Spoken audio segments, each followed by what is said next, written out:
Welcome to the premier podcast from the Mormon Environmental Stewardship Alliance.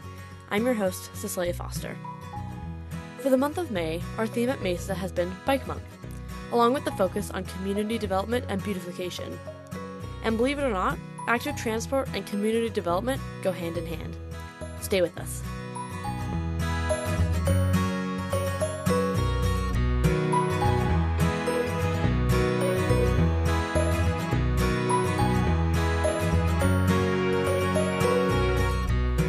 Here to talk to us about active transport and community development is Chris Wiltsie. Chris directs the 1,000 Miles campaign with the nonprofit Bike Utah. Chris, thanks for joining us. Let's start with your explanation of what Bike Utah does and how your work is lending to more bikeable cities. Yeah, our mission statement is something along the lines of making Utah a great place to ride for all people, regardless of income, race, gender, any of those things. For my program, it is very focused on bike infrastructure, but that's only like one part of the whole equation. So like in the Wasatch Front, we have a lot of like single family housing or residential kind of suburban stuff.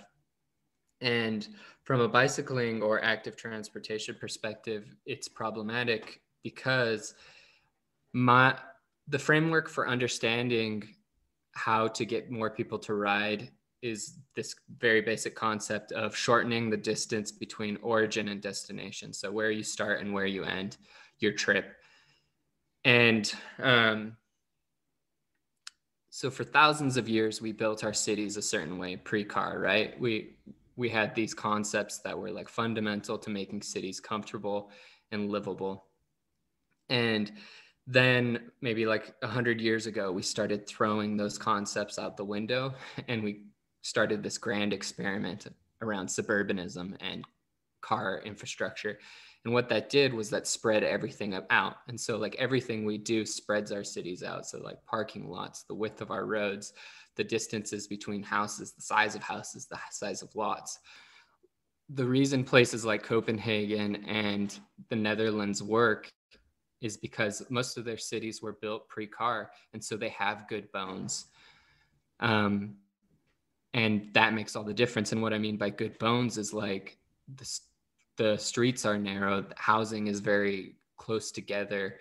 Everything is walkable because of those types of things. So I think that's our big problem in the United States is we think that infrastructure is going to fix everything, but we have very like fundamental problems we need to address in how we build our cities before our cities will actually become bikeable and walkable.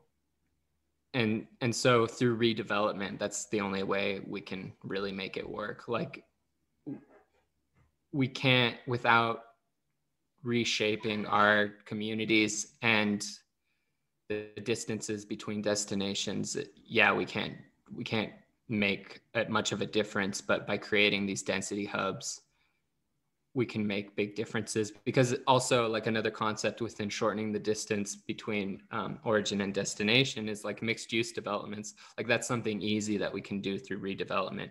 And what I mean by mixed use is basically making it so your housing and the places you shop are all close together. That isn't how we build our cities in the US, right? And so the way we build our cities is we have what's called Euclidean zoning, where we separate everything out by use. So one section of our city is commercial, where we would go do our shopping. And then one section is where we live. And one section might be like industrial. And because we've separated all that out, we've separated our jobs out, we've separated our where we live and where we shop. And so it demands that we drive a car unless we're willing to kill ourselves to follow our ideals and ride our bikes or walk, right? And for a lot of people, this style of city building is like very despotic because some people can't afford cars. So they're just like thrown into this transportation and living environment that is violent towards them in a lot of ways. So our theme at MESA for May is sustainable community development and beautification. What role does active transport have in making our communities more sustainable and making them more beautiful? Yeah, if If I had to recommend one book, I guess, to your listeners, it would be Walkable Cities by Jeff Speck. He talks a lot about this kind of stuff. Like, for example, the width of our roads, having a narrower road creates confines that, from a psychological perspective, actually feels very comfortable. And so we can create that in our communities by building more walkable and bikeable communities, and things like having trees, which make it shady, so it's more pleasant to walk. That makes our communities more beautiful, right? Like, if you think about parking lots and how those look, and if you just think about these like asphalt wastelands and what they look like and how they feel for people who have to walk or choose to walk or bike, it's very uncomfortable and it's very ugly. And even at like peak times, so that's what we theoretically build our parking for, is like Black Friday. These parking lots aren't even full. I think there's a lot of waste in how we build our cities. If you think about like 25% of our cities are roadways or parking lots, could be higher in certain cities, especially more suburban style cities. That's kind of crazy to think about, that we're wasting that much space that could be used for other things. And it's very ugly and uncomfortable. And why do you like biking? I think one of the big reasons that's sort of beyond all of these things I've talked about, because I care about it from all these different perspectives, but also I have all these experiences where I'm riding my bike and I'll see somebody on the side of the road and I can easily like pull over and talk to them. Or I'll see another friend riding their bike and I'll ride up next to them and we'll have a nice conversation. I just have this really sort of beautiful memory of me and my daughter. We went camping and we were riding a cargo bike with the front loader style cargo bike. So she's sitting in the front of me and she's just asking me questions as this little like 3-year-old or 2-year-old. And it's really easy to communicate and for her to see all these things and for her to ask about smells and, you know, other things she's saying in a very like intimate way. And like fundamentally, it's changing my perspective on the pace of things and how quickly things need to constantly be going. I'm in less of a hurry.